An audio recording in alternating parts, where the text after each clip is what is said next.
Whoa there. This is your man, Nico B. And this is another episode of The Black Effect. Hit that like and subscribe button. Donate to the Cash app if you so see fit and you enjoy this content. And I'm finna get into this quickly. Now, we all know that, well, Drake recently came out, and a picture of his son recently surfaced. But we all know that him and Pusha T had this rap battle or whatever. I'm not, I didn't speak on this at the time they were having it, because I don't care about, this isn't, point is not about them having a rap battle. Like, numerous niggas have had those. You know what I'm saying? Up was and down was, rappers always get into it, and that's just and sometimes since the beginning of rap inception, rap battles have been healthy, which is going to bring me to my point. Rap battles have been healthy, only when Pac and Big got into it, that was on some street shit though. So let's be real. Anybody who's behind the scenes and in the know knew that Pac and Big, like Pac and Biggie, they may have, what I'm saying, been having a lyrical spar, but behind all of that, the battle itself was street shit. They were into it. People lost their lives already before Pac had ever made a diss song. Before he ever made Hit 'Em Up, people had lost their lives off the on Death Row side and on Bad Boy side. You know what I'm saying? Well, definitely for sure on Death Row side, and people on Bad Boy side, niggas was smacking niggas up, and making them drink piss and all of this. But let me get into this. The point is that Pusha T, you were out of line, brother. Pusha T, you were out of line in that diss song you did. You know what I'm saying? Like, I don't, because niggas be like, and when this was going on, niggas was like, oh man, rap don't have no criteria, man. I mean, you can diss, man. You can do the dissy, the dissy, the dissy. Listen, all right, well, I'm gonna explain it to you, okay? You say that, and just for you goofies who say that, okay, that's true. Like y'all are, that's partially true. Partially, that's true. But now, there are certain unsaid saids that are just off limits. The same, see, but they're off limits to honorable men. See, if you're not an honorable man, and I'm talking about in regular warfare or anything, you're not an honorable man. You're gonna go grab a nigga and rape, and you going to war with another faction. You gonna kill him. You gonna go over there and rape their women. You don't care about his grandmama. You gonna piss on his grandma. That type of stuff. Me personally, and what a lot of dudes understood in the sparring of battle raps and things like that, is you leave people's families and things like that out of it. People can't defend themselves, like children. I mean, if you don't never draw the line, good lord, can't you draw the line at kids? The whole diss that Pusha T came out, his whole ammunition was geared around Drake's child. I don't give a fuck if he talking about he rolled it out and he was hiding his child from the world. So that's what a lot of you Negroes should do. But yeah, that's what he was doing. But Pusha T tried to roll out his whole campaign against Drake for that. I always saw that when he came out with that. I always saw that as some bitch shit, bro. I just saw that as low, just very low. You know what I'm saying? Like, come on, bro. Like, you don't have nothing else, do you? He didn't have anything else. And ball for ball, like, some niggas just be some dick riders, man. Like, and I bet niggas will be like, ah, man, you dick riding for Drake. Bitch ass nigga. I'm just telling the truth. It is commentary, and the truth it's in the pudding. Like, the truth is for you to see yourself. I'm just reiterating look at the story of Adidon, or whatever that song that Pusha T came out with.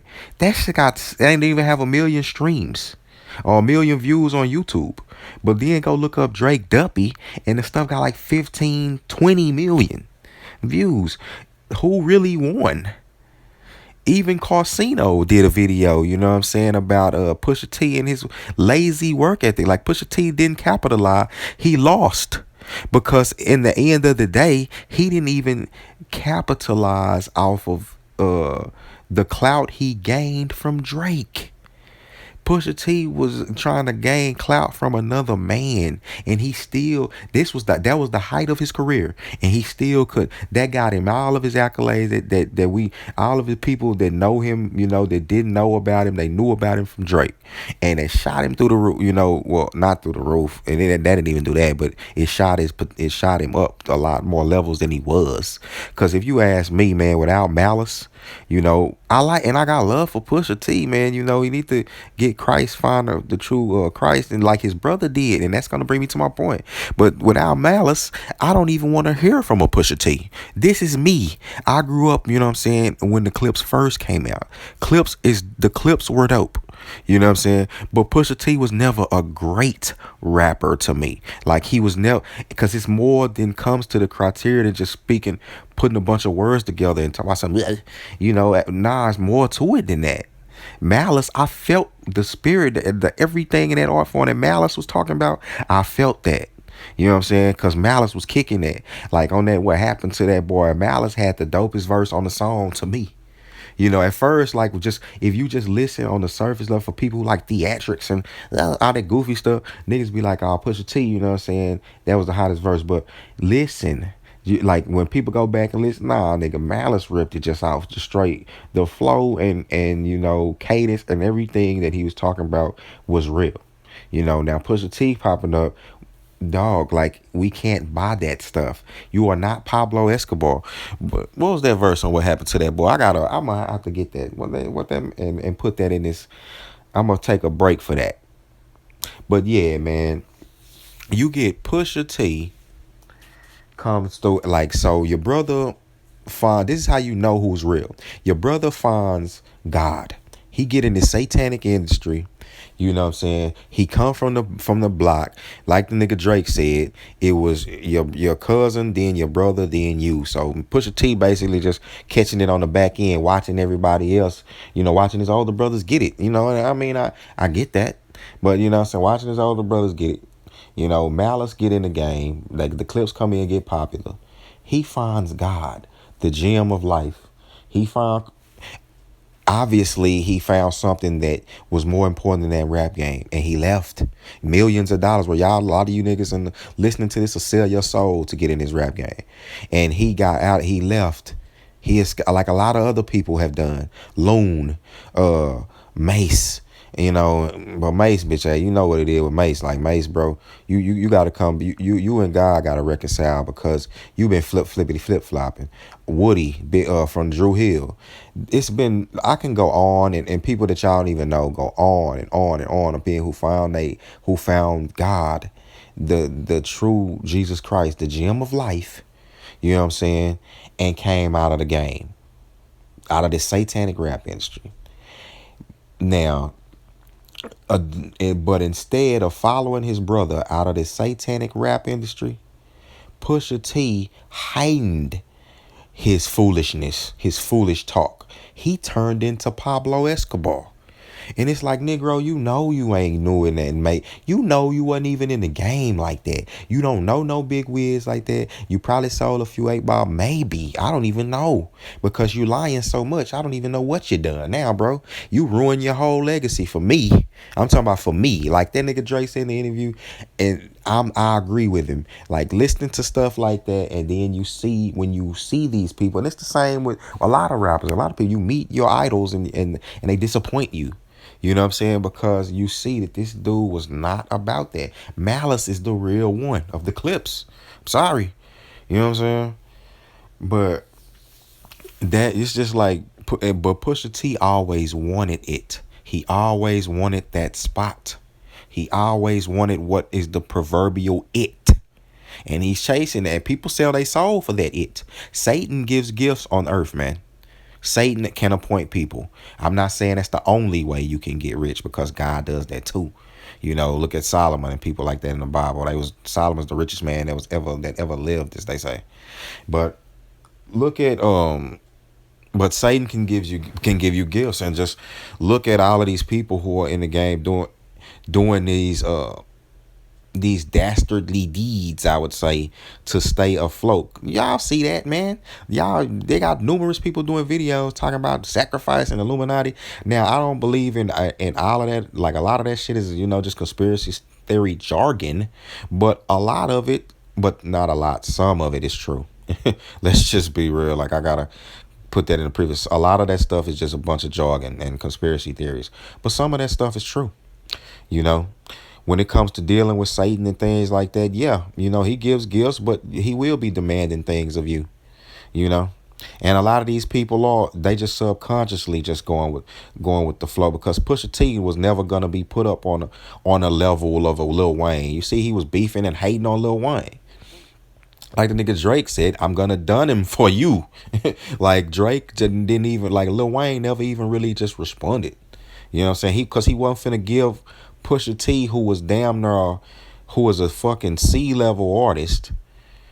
He wasn't, Lil Wayne was hot as fish grease at the time. He was not finna give him no response. You know what I'm saying? And Drake kind of took the bait from Pusha T, and I guess, off the strength of thinking that, that Kanye is behind it, gave Pusha T the time of day. But at the end of the day, bro, that's how the criteria for battle raps too. Y'all ain't know why niggas be talking about the criteria this. Well, the criteria also is, if you a damn C-level artist, it don't matter what you're kicking. You could be kicking major raps and plaps and flaps, but nigga, if you can't go against, you really have to go to another level to be able to even speak or warrant a response from that artist. No, that's these new millennials thinking that that's the criteria. Nigga, look at Jay-Z. Jay-Z never responded to a lot of niggas talking. Fat Joe running around. A lot of niggas just running around here trying to throw subliminals at Jigga. But Jigga was like that guy who should not be named. You know what I'm saying? But they really wasn't even saying his name, but they was throwing subliminals. And he wasn't trying to hear that shit. He wasn't finna respond to these Negroes. Nas was the only one that was on his level, so he responded to him. Because Jay-Z, let's be real, like, he looked up to Nas, man. When Nas came out with his first album, Nas was that nigga in New York. You know what I'm saying? Nas, I give it to him, though. That was the dopest album Nas ever had, because Nas really didn't have a lot of, to me, his albums started to get whack. Like Jay-Z said that, and I thought so too. But Nas, because he couldn't really pick beats. But the first album that Nas came out, that Illmatic, that's a New York classic, man. It's a classic hip-hop classic, bro. So, but that's what I'm saying with this criteria. Like, you can't have a nigga who on the damn bench yelling at a nigga who putting up fucking Kobe numbers, Black Mamba numbers, and Jordan numbers. You can't talk to him from the bench and have somebody take that serious. So for you niggas who even try to compare that as a serious beef, y'all weird to me. Like, I just don't get it. I mean, not trying to insult. I'm just saying it's weird. It's weird that you would think that, because you obviously don't get how the criteria work. It's like, dude, so whatever, like, that's like a bum. You out there making millions of dollars, and a homeless man, like, you could, is insulting you. You could, put some energy to that, but why? And who takes it serious? But cause it's like, nigga, you already lost your life, then done it. Like, but I'm just saying. So for Pusha T, also on the last note, like when he was talking about that dude, the dude's cancer. It's like, damn, Pusha T, like, bro, you thought, and nigga, you ain't even really have beef with the dude with Drake like that. You just was hating on him. And it's like, at the end of the day, you want to, and you pulling out the stops like this.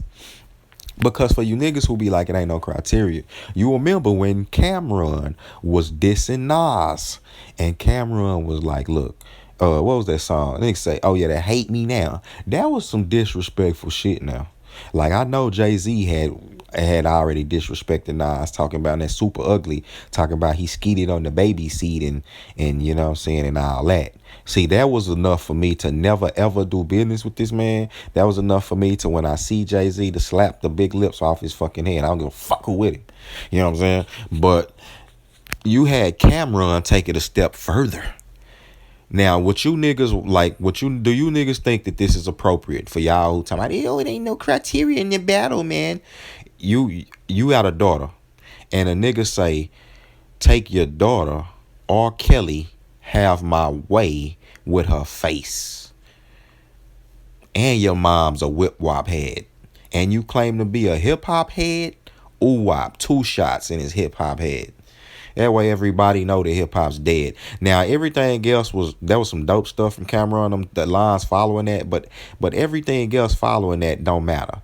The line where Cameron said he gonna take a man's young daughter and R. Kelly her and have his way with her face. Do y'all niggas think that's appropriate in music? Niggas get their life to that hiding stuff. That's when niggas get their head blown. You know what I'm saying? Like when I see you now what's beef? Y'all niggas don't know what beef is. But see, that's why Hit 'Em Up, that song is one of the greatest diss records on earth. Is because Pac wasn't caring about rapping. Pac introduced the gravity of talking about personal stuff on wax, because Pac knew what he was doing and he did that on purpose. The first thing he said when the song opened up is, I ain't got no, that's why I fucked your bitch. I ain't got no motherfucking friends. That's why I fucked your bitch. Pac knew what he was doing with that. So if y'all can't see that, man, like I said, hey, I don't know what to tell you. But it is. It's like I said, it's honor. It's a certain thing of honor. That think about it now in hindsight. Now that all the hype and hoopla is over, and I know a lot of you niggas just hate Drake, because that nigga winning. You know what I'm saying? The nigga out the 6. Y'all don't like that. But just take all that out. Now think about it. Wasn't that whole diss song geared around a man's child? All right, man. That being said, it's your man, Nico B. Hope y'all enjoyed this episode of The Black Effect. I'm out of here.